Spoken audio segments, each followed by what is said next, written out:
मेरा सवाल किशोर तिवारी जी आपसे है।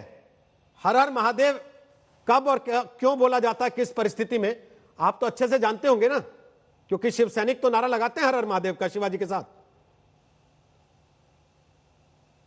पहली बार सर आवाज नहीं आ रही है ठीक से, तिवारी जी आवाज आ नहीं रही है ठीक अभी बात आ रही है, आवाज आ रही है? हाँ अब आ रही है, बोलिए। तो मैं आपका अभिनंदन करूंगा कि आपका ऐसा चैनल है जिस पर एक चुस्त दुरुस्त चर्चा होती है। नहीं तो बहुत सारे चैनल ऐसे हैं कि वहां पर चर्चा होती नहीं, आरोप प्रत्यारोप लगाए जाते हैं। तो ये चीज जो है इसका मैं बड़ा आपका ये दर्दी हूँ। और एक बात मैं और करूंगा, चर्चा में क्या होना चाहिए, आप ये हर हर महादेव वगैरह जो बोले हैं, तो ये सब युद्ध के वक्त होता है। अब मैं एग्जैक्टली दिन भी हमने बात की थी, मैं आपका इशारा, आप बिल्कुल सही जगह चले गए तिवारी जी। देखिए, अनुभवी आदमी और पार्टी की पॉलिसी और लाइन को समझने वाला आदमी हो तो उसको ज्यादा बताना नहीं पड़ता। मैंने आपसे पूछा हर हर महादेव का मतलब क्या होता है, आपने तुरंत पकड़ लिया कि यह युद्ध का नारा है। तो आप मान रहे हैं कि शिवसेना और कंगना के बीच में एक युद्ध चल रहा है, जिसमें अब कंगना ने वो उद्घोष लगा दिया जिसको आप लोग भूल गए। शायद वो आरोप लगा रही है कि आप लोग भूल गए इसको। नहीं, ऐसा है, कंगना बेटा का मैं तो सम्मान करता हूँ। और अभी हाईकोर्ट के पास मामला है, इसलिए कोई भी बात नहीं करना चाहिए। सुप्रीम कोर्ट के निर्णय के अनुसार दो अधिकारियों के कई चैनल वाले, आज तक नहीं है, कई चैनल वाले बहुत ही गंभीर आरोप लगा रहे। एक तो बीएमसी के चेयर कमिश्नर हमारे इकबाल चहल पर, और दूसरा बंबई के सीपी परम सिंह पर। अब ये दोनों भी अधिकारियों को पुरानी बीजेपी सरकार ने सम्मानित किया है, और यूनाइटेड नेशन ने परम सिंह को सम्मानित किया है। सर आप यूनाइटेड नेशन चले गए तिवारी जी, कोई किसी चैनल पे क्या कह रहा है, मसला वो है ही नहीं। मसला बड़ा सीधा सा है कि संजय राउत गाली देते हैं तो आप लोग स्वीकार कर लेते हैं, कंगना रनौत केवल तू कह के बात कर देते हैं उद्धव ठाकरे से, तो आपके लोग एफआईआर कराने चले जाते हैं। देखो, अब मैं क्लियर करता हूं रोहित जी कि किसी ने किसी को गाली गलौज और अभद्र भाषा नहीं बोलनी चाहिए। और कंगना जी एक सम्मानीय अभिनेत्री है, उन्होंने भी संयम रखना चाहिए। महाराष्ट्र के मुख्यमंत्री की एक गरिमा होती है ना, उद्धव ठाकरे बोलना ये कैसा है। और कोई भी गलत भाषा का उपयोग करेगा तो सामाजिक प्रताड़ना का शिकार होगा ही। अच्छा, आप किसी को गाली दे दे, उसका घर तुड़वा दे क्योंकि उसने आपके खिलाफ 4 ट्वीट कर दिए हैं, फिर आप उसके खिलाफ एफआईआर भी करा दें क्योंकि उसने आपको उद्धव ठाकरे कह के बात कर लिया।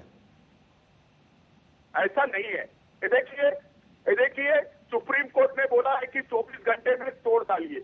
अब सुप्रीम कोर्ट को भी आप बोलेंगे गलत है, तो आपको सोचना चाहिए ना। रोहित जी, तुम तो बहुत सम्मानीय पत्रकार हो और सेंसिटिव भी हो, लेकिन एक का क्यों तोड़ा गया, उसमें घाई क्यों की गई, इसकी विचार हाईकोर्ट ने की है, और मेरे कमिश्नर इकबाल चहल ने उनको सेटिस्फाई करना चाहिए। तिवारी जी, तिवारी जी, मैं भी आपका बड़ा सम्मान करता हूं। जिस वक्त कंगना के घर में पहले दिन अधिकारी गए थे ना बीएमसी के, आप यहां मेरे साथ बैठे थे और आपने कहा था कंगना झूठ बोल रही है, उसके घर कोई नहीं गया, कहा था आपने, याद है आपको? बरोबर कहा था ना। उसके बावजूद वहां बीएमसी के अधिकारी थे। जिस वक्त आप यहां बैठ के बोल रहे थे तो झूठा कौन हुआ, आप या कंगना? और अगर आप उस दिन यहां बैठ के झूठ बोल गए तिवारी जी, तो आज आपकी किस बात को सच मान लूं कि हम कोर्ट के कहने पर कर रहे हैं, या बदला लेने के लिए कर रहे हैं, या कंगना के तू कहने पर कर रहे हैं? किसको सच मान लूं, बताइए। रोहित जी, आप भी दूसरे एंकर के तरीका एकदम खड़ा होकर मत पूछिए। मैं क्या बोल रहा हूँ, मैं बैठा हुआ हूं भाई साहब, मैं खड़ा नहीं हुआ हूं। मैं बता रहा हूँ ना क्या है, मैं एक गांव से आपको लाइव देता हूँ। मेरे को जो इंफॉर्मेशन दी जाएगी वही इंफॉर्मेशन मैं आपको दूंगा। अगर मुझे गलत बताया गया तो मैं आपका क्षमा प्रार्थी हूँ। आपकी पार्टी ने आपसे झूठ बोल दिया, मतलब कि आप टीवी पे जा रहे हो, झूठी इंफॉर्मेशन लेके चले जाओ। आपकी पार्टी ने आपको झूठ बता दिया कि जाओ टीवी पे जाके झूठ बोल दो, कोई बात नहीं।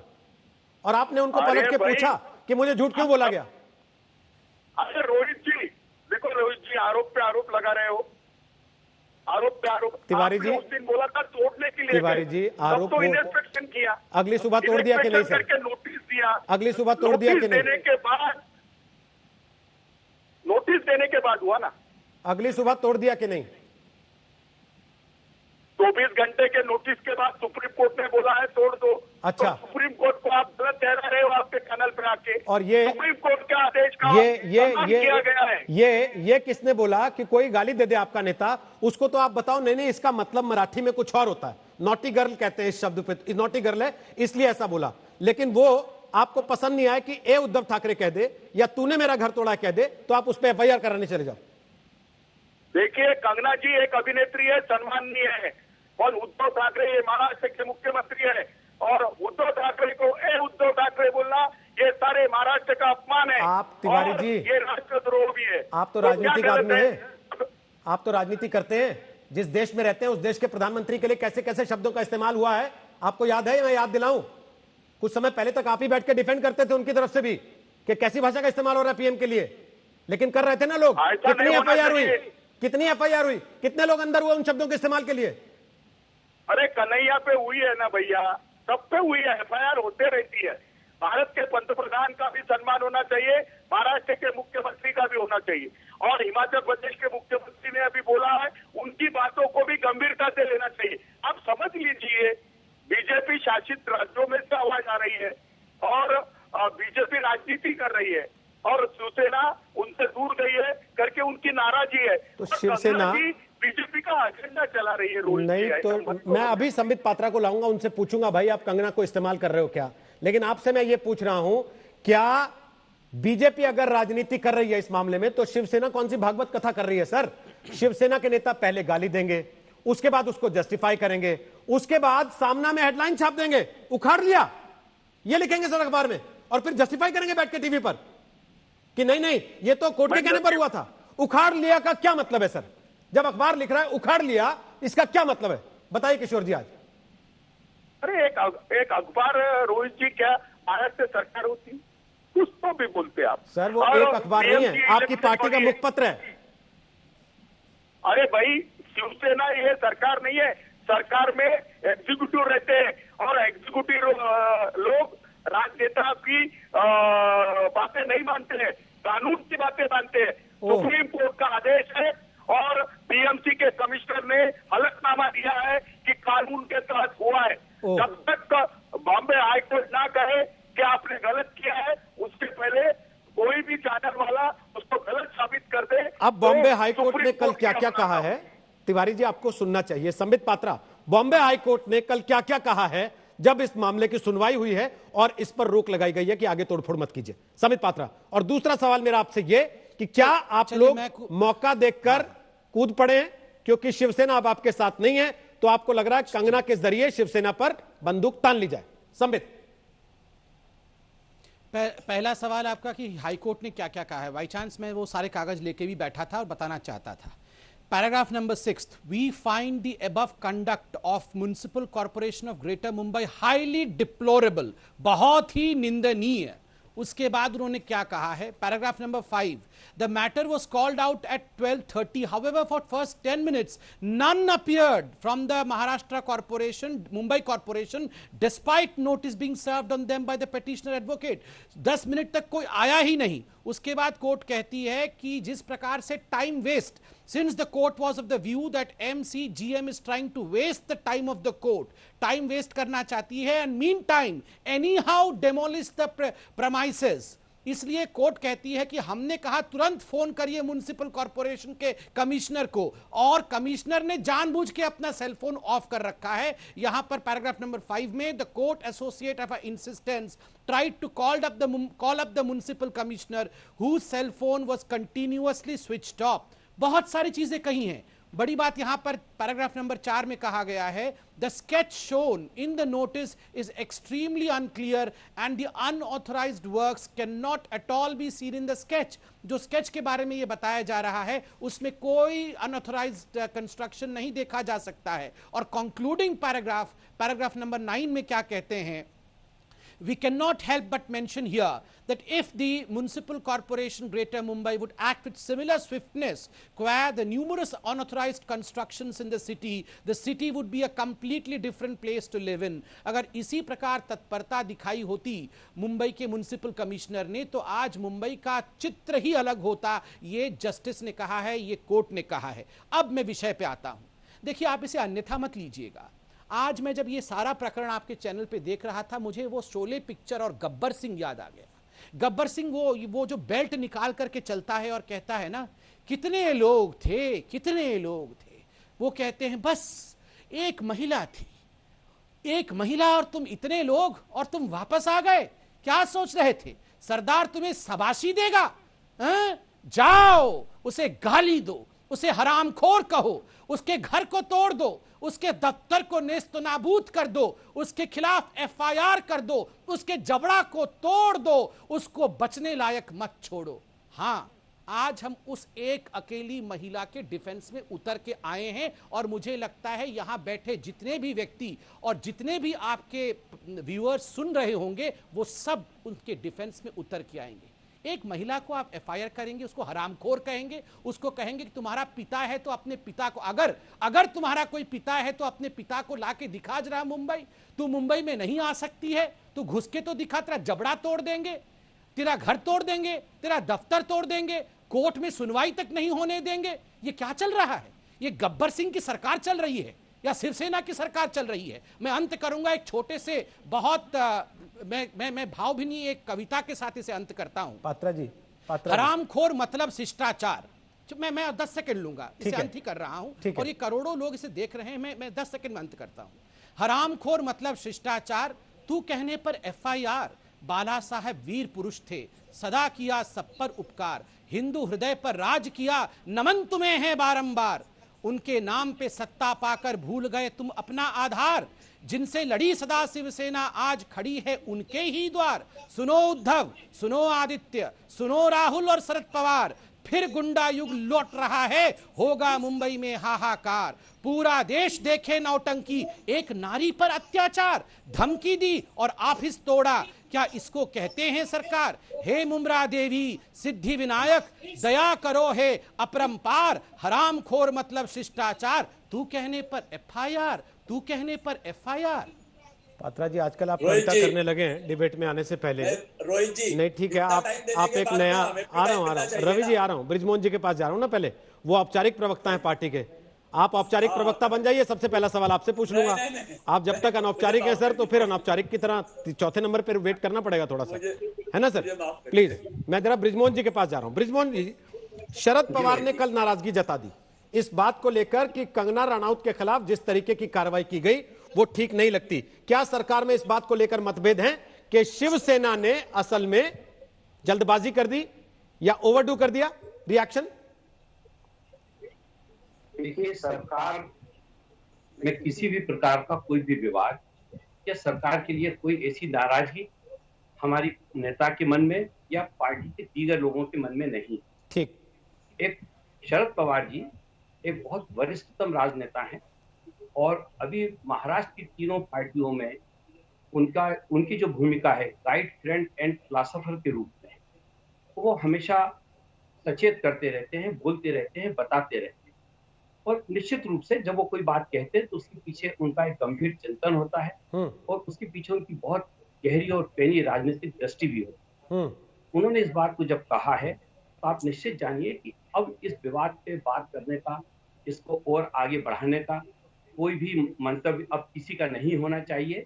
पवार साहब ने इस बात को बहुत स्पष्ट कर दिया है। पर बृजमोहन जी, इसको हम थोड़ी ना बढ़ा रहे हैं सर, सुरक्षित है जी, हम थोड़ी ना बढ़ा रहे हैं, आपके लोग बढ़ा रहे हैं, शिवसेना के लोग बढ़ा रहे हैं जो एफआईआर करने चले गए कंगना के ऊपर अब कि इन्होंने उद्धव ठाकरे के लिए अच्छी भाषा इस्तेमाल नहीं की। अभी आप जो कह रहे हैं कि शिवसेना गई है, तो शिवसेना का कोई भी अधिकृत व्यक्ति इस मामले में नहीं है। जैसे श्रीवास्तव जी, आप भी जानते हैं पूरे हिंदुस्तान में सर, बृजमोहन जी, ये बिल्कुल वैसी ही बात है, जी के लिए प्रदर्शन हो रहे हैं। ये बिल्कुल वैसी ही बात है कि शिवसेना का आदमी नहीं गया, जैसी बात यह है कि सरकार का कोई रोल नहीं है इसमें, तो बीएमसी का हमसे कोई लेना देना नहीं, बीएमसी खुद चली गई जी तोड़ने के लिए। देखिए अभी और चार बात होती है तो लगता है कि बदले का काम है, सादा सीधा सादा। नहीं रोहित जी, अभी जो माहौल था उस माहौल में इस प्रकार की कोई भी गतिविधि निश्चित रूप से सरकार से ही जोड़ी जाएगी। हाँ। और इसके लिए हम सब लोगों को सचेत रहना चाहिए था, इसका हमको ध्यान रखना चाहिए था, इसमें कोई अन्यथा बात नहीं है। हाँ। लेकिन मैं आगे की बात आपको बता रहा हूँ, पवार साहब के कहने के बाद अब ये मुद्दा बंद है। हम लोगों की तरफ से कोई ऐसी बात नहीं है जिससे कि कंगना जी को किसी प्रकार से कोई चिंता करने की जरूरत हो। सर, जब आप कहते हैं हम लोगों की तरफ से, उसका मतलब क्या होता है? महाराष्ट्र की सरकार हम या लोगों फिर जब मैं हम एनसीपी? लोगों की बात करता हूं तो हमारी पार्टी की तो बात मैं करता ही हूँ। सरकार में जो हमारे साथ दूसरे जो राजनीतिक दल हैं, ये उनकी तरफ से भी एक आश्वासन है। और कंगना जी को महाराष्ट्र में, मुंबई में किसी भी प्रकार की कोई परेशानी नहीं आ सकती है। बहुत बड़ी बात कह रहे हैं। जहां तक बात बीएमसी की है, हाँ। अभी संबित भाई ने सारे मुद्दों को पढ़ के सुनाया। हाँ। अगर कल को हाई कोर्ट किसी प्रकार का कोई ऑब्जर्वेशन संबंधित अधिकारियों के मामले में देगी, हाँ। तो निश्चित रूप से हमारी सरकार उसके अनुरूप काम भी करेगी। ठीक है सर, यह बात भी आपको आश्वस्त करना चाहता हूं बृजमोहन जी, लेकिन आपने एक बहुत बड़ी बात कह दी है। आपने कहा कि शरद पवार के कहने के बाद अब इस तरह की कोई हरकत, कोई ऐसी उल्टी चीज नहीं होगी। लेकिन विवेक अग्निहोत्री, शरद पवार ने कल कहा, उसके बाद शिवसेना के अखबार ने आज पहले पन्ने पे बड़ा बड़ा छापा, उखाड़ लिया। इसका क्या मतलब है? वो किसको कह रहे थे ये बात? मैं पेपर की बात, मैं उस तो मामले में मैं अभी, ये तो जब मैं छोटा था तो जो मोहल्ले के गुंडे हुआ करते थे वो इस तरह की भाषा का इस्तेमाल किया करते थे। मैं अपनी बात करूं रोहित जी? बृजमोहन जी, विवेक जी से सवाल है मेरा। विवेक जी कुछ कह रहे हैं, बोले विवेक जी। ये जो भाषा है, जब मैं छोटा था तो मैंने देखा था मोहल्ले के गुंडे इस तरह की बातें किया करते थे, उखाड़ लिया या उखाड़ लूंगा। ये भाषा से ही समझ में आता है कि एक तरह की मानसिकता जो है गुंडागर्दी की है। ये तो आज हुआ है, मैंने पहले शायद आपके प्रोग्राम में बताया कि नहीं बताया कि अप्रैल महीने में इनने मेरे ही घर पुलिस भेजी थी, मुझसे कहा था आप चुप हो जाओ और आप ट्वीट मत करिए हमारे अगेंस्ट सरकार के। ऐसे कई सारे लोग हैं जिनके इनने भेजा है, पर हर आदमी जो है लड़ाई मेरी तरह या कंगना की तरह लड़ने के लिए तैयार नहीं है। लोग शांत बैठे हैं, लेकिन ये कितने लोगों को धमका चुके हैं इसकी अगर आप गिनती करेंगे तो आपको आश्चर्यचकित रह जाएंगे कि सन 2020 भी इस तरह से सरकारें चलाई जाती। आज समस्या यह है रोहित जी की सरकार जो है वो कोविड को संभालने में एक तरह से फेल हुई है। दूसरी तरफ तरह तरह के करप्शन के मामले हैं। एक इनएक्सपीरियंस सरकार जो है काम कर नहीं पा रही, इसको छुपाने के लिए ने बॉलीवुड के लोगों का सहारा लिया था और ये स्ट्रेटेजी इनकी पूरी तरह से फेल हो गई सुशांत सिंह की अकस्मात मृत्यु होने से। उसके बाद जो है, जो भी इनके अगेंस्ट कुछ बोलता है, चाहे पालघर के साधुओं की लिंचिंग हो, चाहे कोरोना की इनएफिशिएंसी हो, जो यहां से मजदूर और लेबर लोगों को र्यूमर फैला के शिवसेना के लोगों ने भगाया था उसकी बात हो, या ब्यूरोक्रेट्स को ट्रांसफर करने में 500 करोड़ रुपए का घाटा हो उसकी बात हो, या फिर जो मेट्रो बंद पड़ी है उसके घाटे की 400 करोड़ रुपए की बात हो, इस तरह के जितने करप्शन है इस गवर्नमेंट की, उसकी जैसी कोई बात करता है ये लोग उसके घर पुलिस भेजते हैं, उसको धमकाते हैं, मोस्ट ऑफ द लोग चुप हो जाते हैं।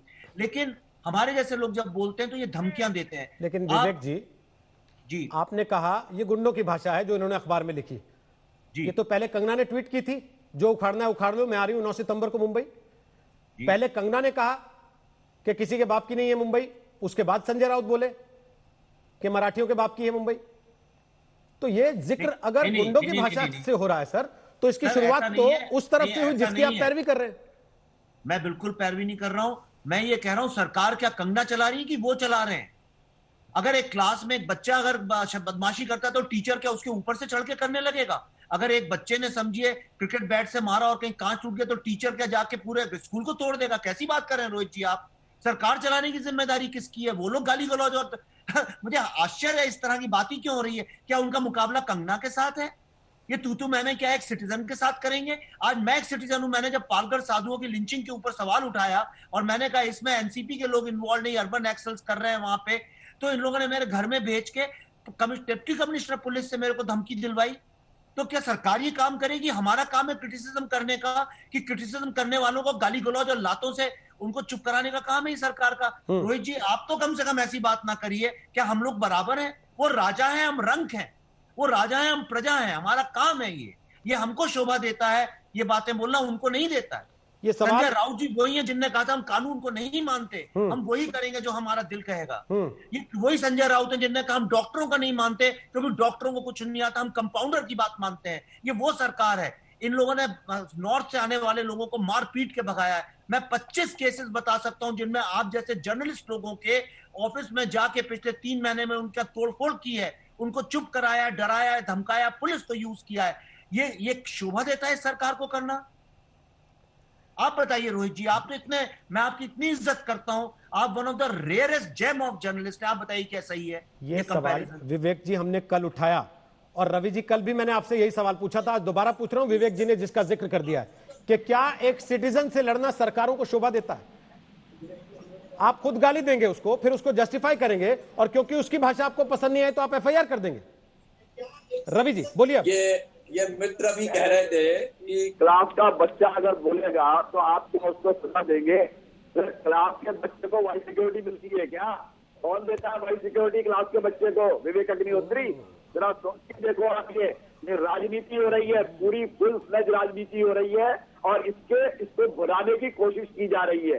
ये मेरे मित्र पात्रा जी बार बार बोलते हैं मुंब्रा देवी, मुंब्रा देवी। अरे मुंब्रा देवी नहीं भैया, ये हाजी अली की भी मुंबई है, ये माउंट मेरी की भी मुंबई है, उसे भी याद कर लिया करो कभी कभी। मेरा एक बात कहने का है रोहित जी कि ये जो लड़ाई शुरू हुई, क्या बोल दिया, आपत्ति हो गया है? अगर कंगना को किसी ने गाली दी तो कंगना भी एफआईआर कर सकती थी, क्या परेशानी थी?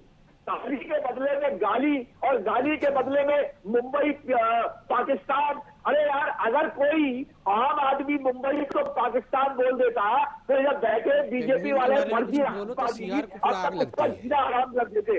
अब उसका क्योंकि कंगना रोड पे बोला है इसलिए इनका मुंह नहीं खुल रहा है। इनकी साफ सचुंदर की गति है, ना ये इधर जा पा रहा है ना उधर जा पा रहा है। मुझे ये बताइए, अच्छा रवि जी, मुझे भी आना पड़ेगा, इन्होंने साफ सुंदर बोला है, मुझे थोड़ा आना पड़ेगा। अच्छा ऐसा मत कीजिए पात्रा जी, आपकी पूरी कविता आपने पूरी कविता सुनाई 1.5-2 मिनट तक, आप पेंगुइन और सीआर को आना पड़ेगा। नहीं, आपकी पूरी कविता 1.5-2 मिनट तक उन्होंने सुनी ना आराम से। पात्रा जी अभी आपके पास आ रहा हूँ, आभा जी और रागनी के पास भी जाना, और विक्रम सिंह साहब भी सुन रहे हैं, लेकिन उसके पहले रवि जी, आपने जहां से बात शुरू की वाई सिक्योरिटी, भाई इतना बुरा लग गया आपको कंगना की वाई सिक्योरिटी मिलने का, तो जिसने दी उसका दफ्तर जाके तोड़ते ना, कंगना का घर क्यों तोड़ने चले गए?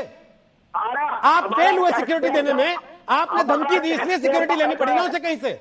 आप कह देते कि कंगना तुम आओ, हमारी सरकार है, कोई तुम्हें हाथ नहीं लगाएगा, वो क्यों लेती सिक्योरिटी? उनके ऊपर कहाँ हमला हो गया बताइए ना मुझे। अच्छा, किसने उनके ऊपर हमला कर दिया? वो जो आप पोस्टरों पे चप्पलें मार मार के ट्रेलर दिखा रहे थे, वो किस चीज का दिखा रहे थे? वो जो पोस्टरों पे चप्पल मार मार के ट्रेलर दिखा रहे थे रवि जी, किसका दिखा रहे थे?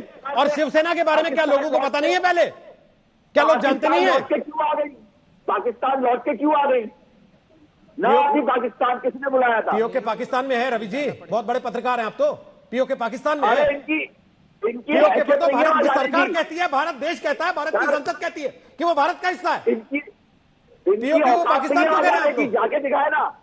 हर राज्य तो वहां पे पाकिस्तान का ही है। अभी आप कहते रहो कुछ भी कहने के लिए। रवि जी मैं सिर्फ बड़ा सीधा सा सवाल पूछ रहा हूं, वाई सिक्योरिटी मिलने से इतना चिढ़ गए तो जिसने दी उसके घर पे जाके, उसके दफ्तर पे पत्थर चलाने थे ना, जिसको मिली उसके घर क्यों तोड़ने लगे जाके? ये तो हमारे टैक्स पेयर से क्यों दे रहे हैं? अगर उसे वाई सिक्योरिटी का जेड दे दे, पैसे लो ना उससे, वो कैश अंबानी की तरह दे दो, सिक्योरिटी जितनी देनी है।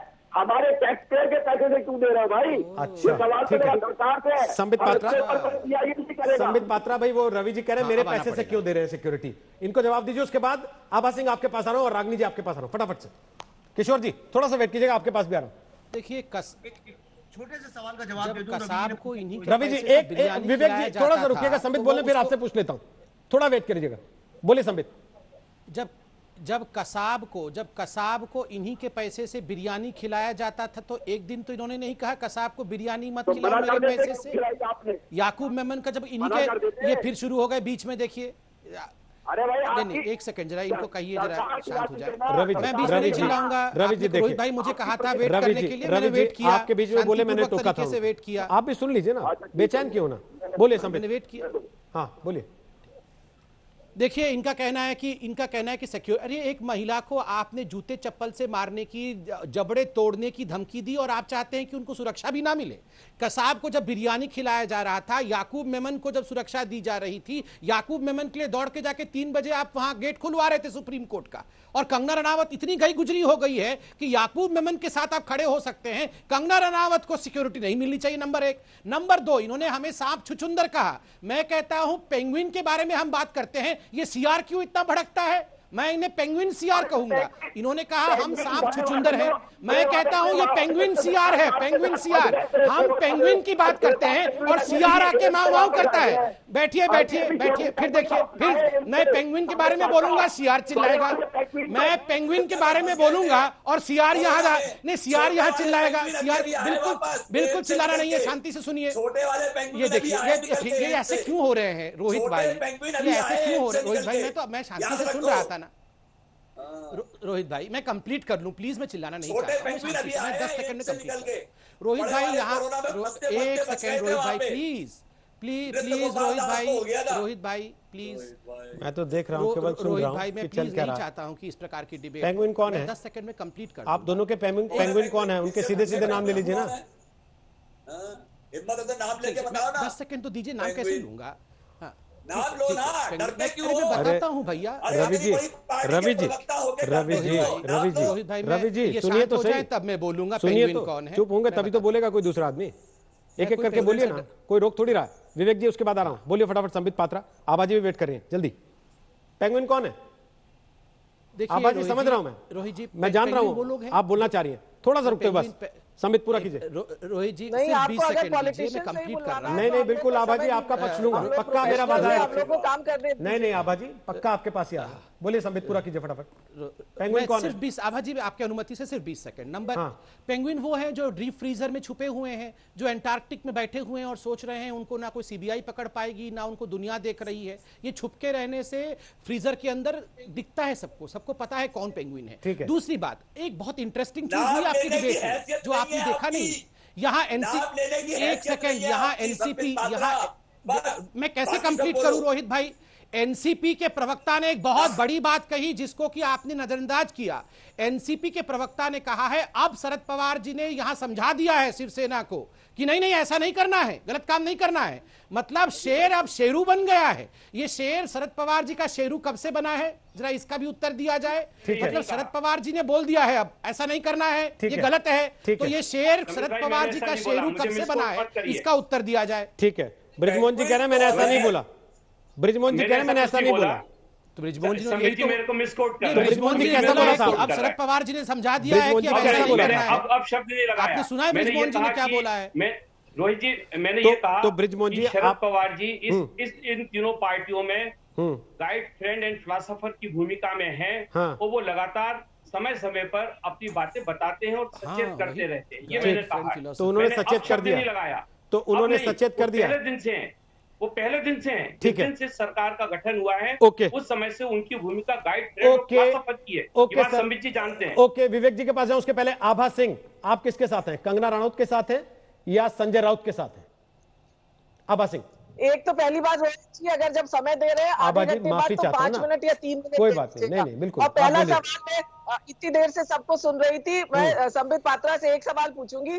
कंगना रनौत से इतना प्यार और रिया चक्रवर्ती पे इतना अत्याचार, अगर बेटियों का इतना ख्याल था तो ईडी, सीबीआई, बिहार पुलिस सब भेज दी रिया चक्रवर्ती पे, उसको एक व्हाट्सएप चैट पे आपने जेल भेज दिया, और कंगना रनौत को एक ट्विटर पे आपने वाई सिक्योरिटी दे दी, टैक्स पेयर का करोड़ों रुपए खर्च कर दिए। चलिए वो भी बात सही कर दी आपने, और उसके बाद अगर आप कहते हैं इसकी साइड लो कि उसकी साइड लो, बात होगी न्याय की, जस्टिस की। बीएमसी ने गलत किया, नोटिस दी थी तो उसका समय लेके उनको समय दे देते रिप्लाई का, क्योंकि रूल ऑफ लॉ में उनकी सुनवाई होनी चाहिए थी। अगर रेगुलराइज होता रेगुलराइज कर देते। बिल्कुल बीएमसी ने जल्दबाजी की। लेकिन मैं कहना चाहूंगी कि रिया चक्रवर्ती के साथ जो अत्याचार हुआ, संबित पात्रा उसको भी देखे। अगर देश की बेटियों के लिए इतना प्यार है, अगर होम मिनिस्टर उनके गॉडफादर है कंगना रनौत के, तो रिया चक्रवर्ती को भी एक गॉडफादर बीजेपी सरकार दे दे। ठीक है, रागिनी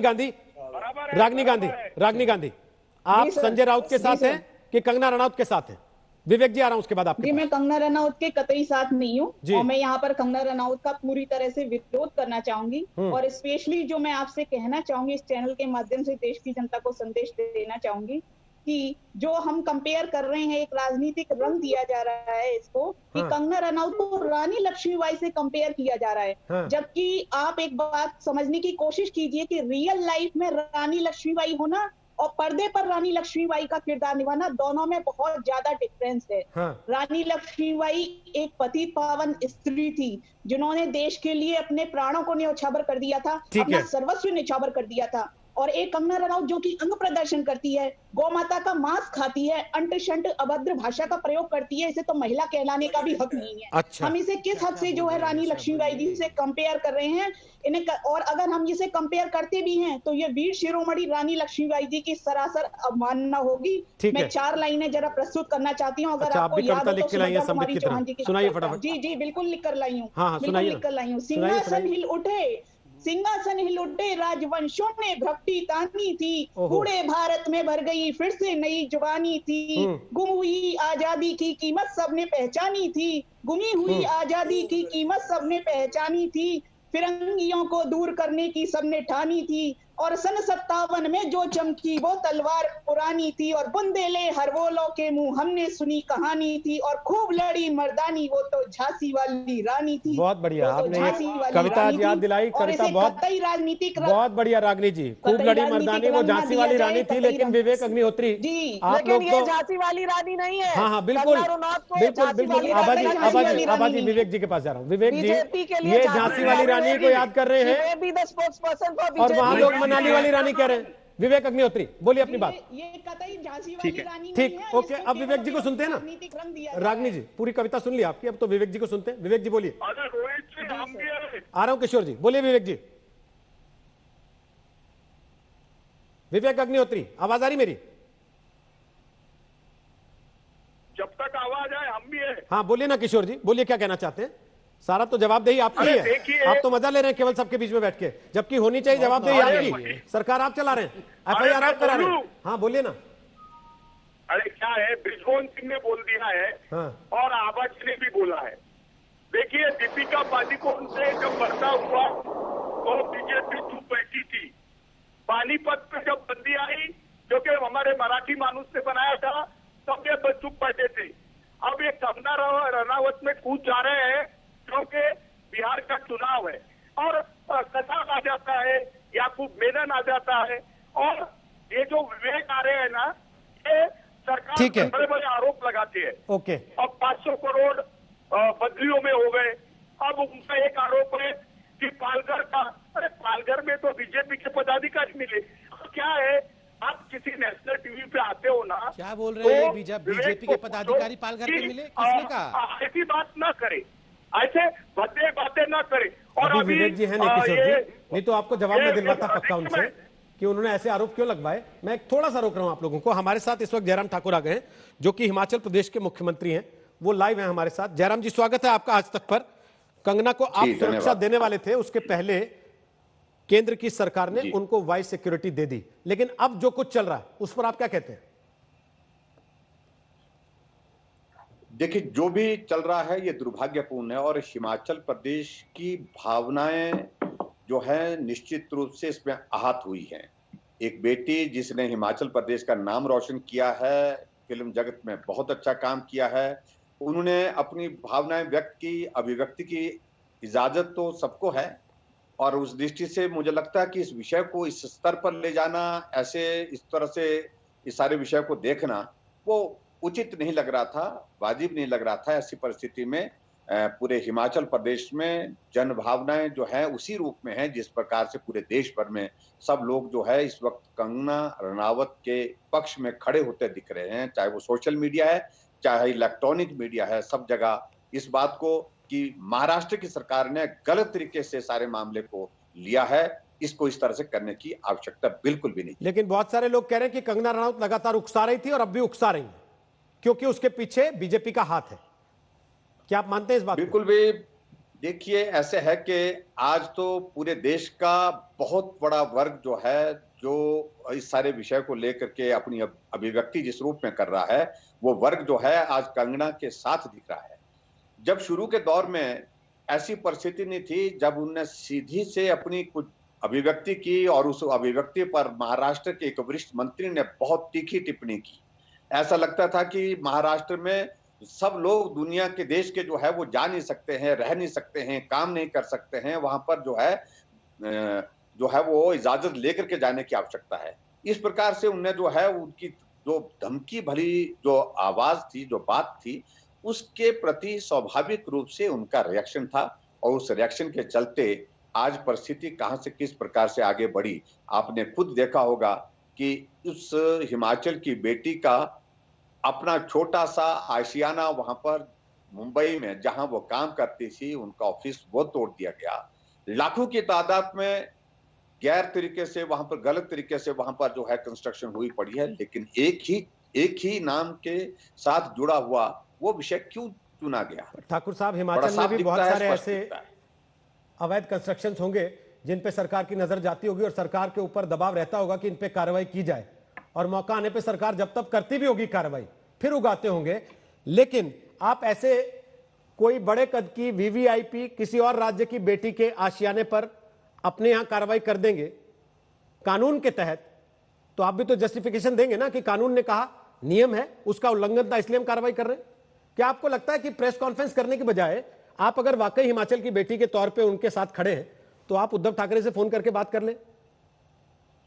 देखिए, सारी बातों को लेकर के मैं बहुत ज्यादा उसमें कहना नहीं चाहता। मैं सिर्फ एक बात जरूर कहना चाहता हूं कि हिमाचल की बेटी होने के नाते जो हमने उचित समझा हमने वही किया है। नंबर 1, उन्होंने कहा कि मुझे मुंबई जाना है, मैं महसूस कर रही हूं कि वहां पर जाने से पहले हमको सुरक्षा मुहैया करवाई जाए। हमने अपने पुलिस के अधिकारियों के साथ बातचीत की, उनके पिताजी ने लिख करके दिया और लिख करके ये कहा कि हमारी बेटी असुरक्षित महसूस कर रही है, ऐसे में उनकी सुरक्षा के लिए मदद आप करिए। तो स्वाभाविक रूप से हमने आज से पहले भी एक नहीं और भी बहुत सारे लोगों को इस प्रकार की सुरक्षा दी है, जहां किसी व्यक्ति को ऐसा लगता है कि हमको सुरक्षा की आवश्यकता है और उसको हमारा एक मैकेनिज्म है जो स्टेट की ओर से, जो उसमें उस थ्रेट परसेप्शन को जो है उसको असेस किया जाता है। उसका असेसमेंट होने के बाद हमने उनके निवास मनाली में जो उनको सुरक्षा दी। लेकिन इसी बीच में केंद्र सरकार ने भी सारी बात को लेकर के महसूस किया कि उनकी सुरक्षा आवश्यक है और हमारी ये जिम्मेवारी बनती है, और केंद्र सरकार की सीआरपीएफ की जो है एक टीम जो है कमांडो की, उनकी सुरक्षा में मुहैया कराई गई और Y+ कैटेगरी की उनको सुरक्षा दी गई। हमने तो बात यहां तक कही है, लेकिन आगे के विषयों को जिस प्रकार से महाराष्ट्र की सरकार ने सिलसिलेवार जोड़ने का क्रम शुरू किया, उनका जो ऑफिस तोड़ने के साथ साथ में अब उनके निवास के संदर्भ में बातें कही जा रही है, उनको कहीं और मामलों में उलझाने की बातें कही जा रही हैं। इन बातों को सहजता से नहीं लिया जा सकता है। पूरा देश इस पर किस प्रकार से रिएक्ट कर रहा है, इस बात को सोचने की आवश्यकता है। आखिर कंगना ही क्यों, उनको क्यों टारगेट किया जा रहा है? बात ये है, आपके राज्य की, आपकी पार्टी की महिला इकाई की एक अधिकृत नेता का बयान सोशल मीडिया पर कल से वायरल है, जो ये कह रही हैं कि अगर हमारे राज्य की बेटी के साथ महाराष्ट्र में ऐसा होगा तो कांग्रेस की बेटी प्रियंका वाड्रा का घर भी यहां है, हम उसको तोड़ देंगे। क्या आप लोगों ने उसके कागज पत्तर जांचवाने शुरू कर दिए? बिल्कुल नहीं, हम बिल्कुल बड़ा स्पष्ट कर रहे हैं इस सारे विषय में। जिस प्रकार से अपनी अभिव्यक्ति उनने जाहिर की होगी, उनका वो व्यक्तिगत विषय होगा। ना सरकार के स्तर पर इस विषय को लेकर के विचार हुआ है, ना संगठन के स्तर पर, ना पार्टी के स्तर पर, ना सरकार के स्तर पर, और ऐसे विषय पर विचार करने की आवश्यकता भी नहीं है। हम बड़ी साफ जैसी बात कह रहे हैं। लेकिन जहां तक जो है कंगना को ही टारगेट क्यों किया जा रहा है, अब उनका जो है मकान तोड़ दिया गया, ऑफिस तोड़ दिया गया, मकान के बारे में भी कहा कि उसके बारे में जांच करेंगे, उसके बाद कहा कि और भी चीजों को लेकर के जांच करेंगे। ऐसी आवश्यकता क्यों पड़ गई? महाराष्ट्र की सरकार इतनी बड़ी मजबूत सरकार अपने आप को मानती है, एक बेटी से उनको इतनी परेशानी हो गई, ये किसी के समझ में नहीं आ रहा है। इसके पीछे जो एजेंडा बड़ा स्पष्ट दिख रहा है, स्पष्ट लग रहा है कि बिल्कुल जानबूझ करके उनको टारगेट किया जा रहा है, उनको परेशान किया जा रहा है, और इस परेशानी के पीछे उनकी जो वजह है बहुत राजनीतिक हैं, और उस दृष्टि से पूरा हिमाचल तो उनके साथ खड़ा है। मैं देख रहा हूं पूरे देश में भी लोगों ने अपना मत बनाया है कि ऐसी परिस्थिति में कंगना जी का सपोर्ट करना चाहिए। बहुत बहुत शुक्रिया जयराम ठाकुर साहब, आज तक पर आने के लिए, अपनी बात रखने के लिए। जयराम ठाकुर हिमाचल प्रदेश के मुख्यमंत्री, वो कह रहे हैं कि महाराष्ट्र सरकार ने गलत कदम उठाए और पूरी कार्रवाई राजनीति से प्रेरित लगती है। विक्रम सिंह साहब, माफी चाहते हुए आज आपसे एक भी सवाल ले नहीं पाया, अब तक सबकी बातें आपने शांतिपूर्वक सुनी। क्या आपको लगता है इस मामले में विक्रम सिंह जी राजनीति है या फिर नियमों के तहत जो बीएमसी को लगा उसने किया? 100% राजनीति, पिक एंड चूज। जो प्राथमिकताएं बीएमसी ने दिखाई है, पहले बिहार से आए हुए पुलिस अधीक्षक को जबरदस्ती क्वारंटाइन कर देना, उसके अलावा जो कि इसके नियम स्पष्ट हैं कि जब तक आप अपील के सारे चैनल एग्जॉस्ट न कर लें, डिमोलिशन नहीं होना चाहिए। आपने जो 90,000 प्लस इलीगल कंस्ट्रक्शन थी उनकी तरफ नजरअंदाज करते हुए आपने कंगना के परिसर के ऊपर बुलडोजर चलवाए। इसका एक्सप्लेनेशन हाईकोर्ट के प्रस्तर 5, 6 और 9 में है। क्योंकि समय कम है, मैं 2 लाइन रामायण की मैं भी कह दूं। जासु राज प्रिय प्रजा दुखारी, सो नृप अवस नरक अधिकारी। जो राजा अपनी जनता के और अपनी प्रजा की सुख सुविधा में सम्मिलित नहीं होता है वो नरक का अधिकारी होता है। ये रामचरितमानस में लिखा है। विश्वास करना चाहे करें, न करना चाहे न करें। तिवारी जी सुन रहे हैं? रामचरितमानस सुना रहे हैं विक्रम जी? शायद तिवारी जी तक आवाज नहीं पहुंच रही। रवि जी आप तक तो पहुंच रही होगी। रामचरितमानस सुना है विक्रम जी ने? दिल्ली में बैठे हुए हैं रवि जी। ये तो अभी मेरे पे खफा हो गए थे कि मैंने मुंबा, शायद रवि जी का भी कनेक्शन कट गया। खफा हो गए थे कि मैंने मुंबा देवी जी का नाम क्यों लिया। संबित जी वो चले गए, हाजी अली गए हैं वो। मुंबा देवी मेरे पे नाराज हो गए कि मैंने मुंबा देवी जी का नाम क्यों लिया। वो हाजी अली चले गए हैं, इसीलिए नहीं है डिबेट में अभी। ठीक है, लेकिन रागिनी गांधी देखिए, रागिनी गांधी एक सिटीजन के तौर पर, आप वकील के तौर पर उसके साथ नहीं खड़े होंगे जिसके ऊपर इसलिए एफआईआर हो गया कि भाई उसने सीएम के लिए तू शब्द का इस्तेमाल क्यों कर दिया? जी सर, मैं इस विषय में ये कहना चाहूंगी कि मेरा यहाँ पर ना तो मैं किसी राजनीतिक पार्टी के साथ हूँ और ना ही मैं यहाँ पर ये देख रही हूँ कि राजनीतिक ये जो शिवसेना ने जो कुछ भी किया है वो वाकई में गैर कानूनन है या नहीं है।